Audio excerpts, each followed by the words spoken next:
Donc je commence par les deux premières images que je vais analyser. Voilà. Point de vue qualité, c'est assez pixelisé. Donc, alors, la composition qu'on voit ici est assez bien dans le genre de ce que vous devrez faire, du mix média, de ce qu'on en voit ici, vu à quel point c'est pixelisé. Donc, c'est-à-dire, c'est une juxtaposition, superposition d'éléments de différentes natures. Par contre, le fait que ce soit sur un éventail, évidemment, pas du tout. Je passe à la suivante. Voilà, ça c'est le genre de composition que vous allez faire en numérique, avec éventuellement, comme on a le squelette ici, des éléments qui peuvent déborder du cadre. Donc on a de la presse, de l'impression qui sert de support à l'arrière, on a du découpage, on a de la superposition d'éléments découpés. Oui, évidemment, ça c'est une œuvre Dada, c'est le mouvement d'art Dada, c'est bien avant l'infographie, mais c'est quand même au niveau du design, de l'agencement des éléments l'un par rapport à l'autre, c'est pas mal. Hein. Du dessin, voilà. Est-ce que c'est peut-être... Non, je pense que c'est peut-être... Là, je ne sais pas si c'est un hommage au mouvement Dada ou une vraie œuvre originale, en fait. Hein. Là, j'ai un petit doute, mais vous voyez un peu, qu'est-ce qu'on a? On a un poster dans lequel il n'y a pas vraiment de sujet principal, bien que le squelette ici, on pourrait discuter et dire qu'il est un peu le sujet principal dans le travail ici, mais on a une juxtaposition d'éléments qui, au niveau hiérarchie des sujets, ben, ils sont à peu près au même niveau. Il y a de la superposition, il y a des éléments de différentes natures, puisqu'on a du dessin, de la photo noir et blanc, pas de photo couleur ici, bien sûr, mais vous pourriez avoir de la photo couleur, vous pourriez avoir plein d'autres éléments, des objets aussi. Et ce qui est typique, c'est que c'est dynamique. C'est dynamique, ça vibre, il y a beaucoup de détails, on peut prendre plaisir à s'approcher du poster et à regarder du détail. Ça, c'est typique du travail que vous allez faire. La personne, le spectateur, va avoir une vue d'ensemble quand le poster sera au mur, mais bien sûr, il va s'approcher. Et c'est peut-être là qu'il va découvrir le côté revendicatif, le message important qu'il y a dans le poster. Donc l'image que vous allez faire ne sera pas une image de type publicitaire ou dans laquelle le message doit passer le plus vite possible. Non, la personne peut passer une minute ou deux, voire même plus devant le poster à se demander quel est le message ou penser que c'est purement décoratif peut-être dans un premier temps. Alors il y a plein d'astuces et l'astuce de se rapprocher et de découvrir des détails, c'est pas mal. Imaginons que vous faites un poster pour dénoncer la famine dans le monde. Vous pourriez avoir dans le poster des choses intéressantes, de la nourriture, des fruits, etc. Ok, c'est joli, c'est décoratif.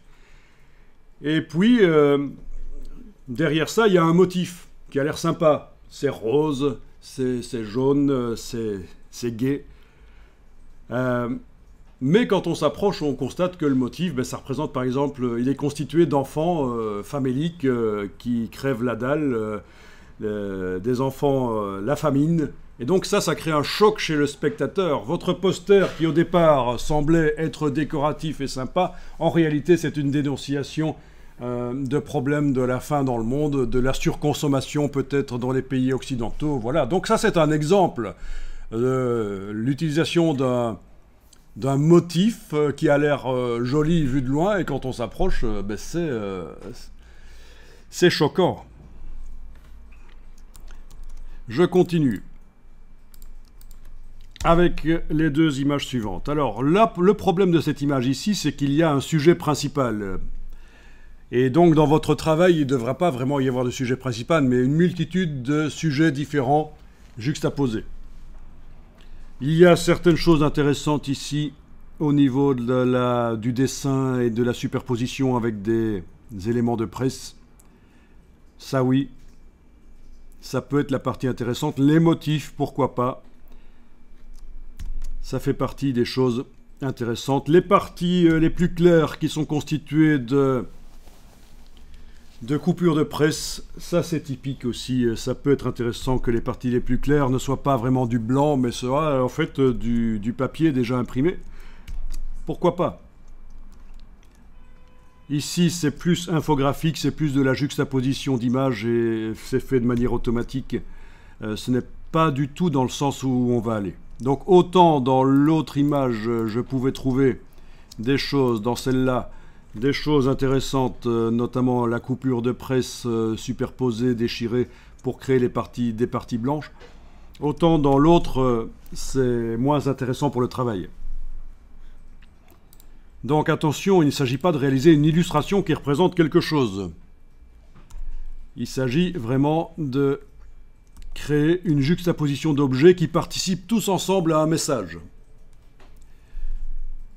La famine, j'avais pris l'exemple des fruits et des choses, la consommation, la surconsommation des pays de l'Ouest ou des pays de l'hémisphère Nord, vous voyez c'est comme vous voyez. Ça, c'est le contre-pied. C'est le message, mais c'est le contre-pied du message.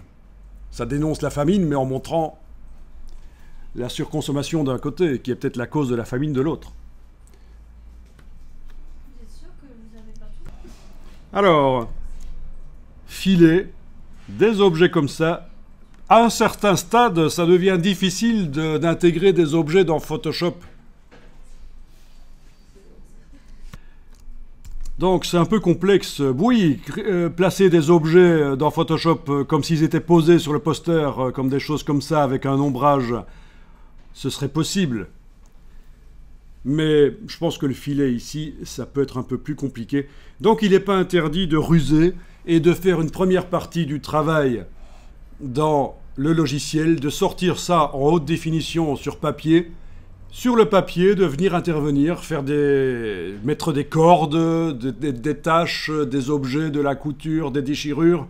Vous photographiez l'impression que vous avez altérée et vous la récupérez dans l'ordinateur. Ça devient la continuité de votre travail et vous pouvez continuer en numérique dessus. Donc pensez à ça. Il est tout à fait permis de sortir à un certain moment le travail de l'ordinateur et d'intervenir manuellement dessus. Bon, donc ce qui est intéressant ici, c'est la superposition et notamment cet effet de texte manuscrit qui a été découpé. C'est évidemment possible de le faire aussi en infographie très facilement, un texte découpé comme ça. On a à peu près la même chose ici, avec beaucoup de matière, beaucoup de détails, ces caractéristiques des œuvres. Évidemment, ici, c'est la vraie vie, c'est du scrapbooking.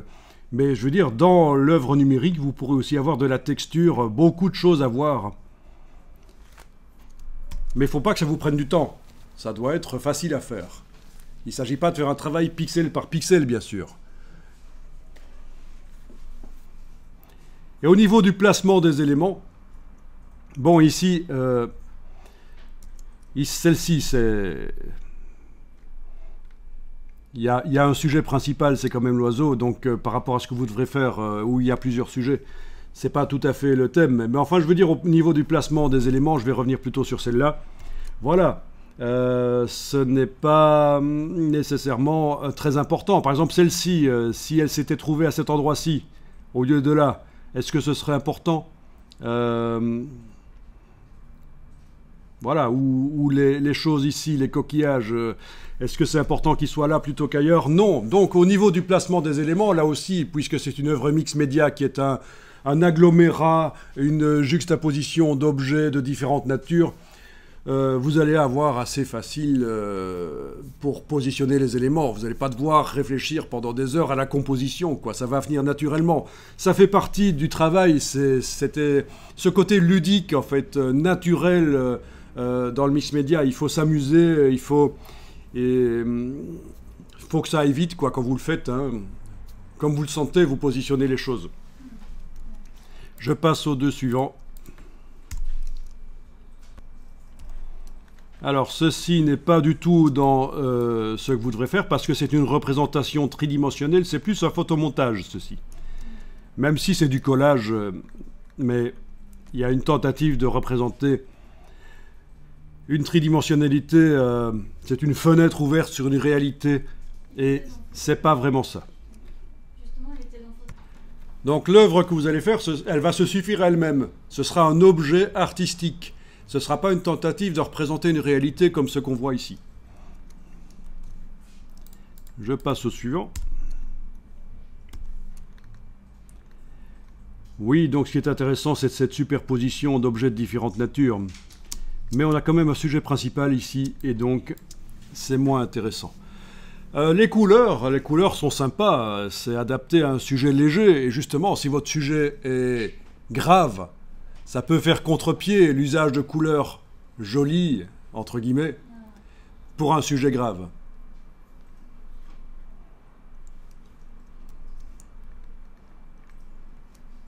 Ici, c'est un peu...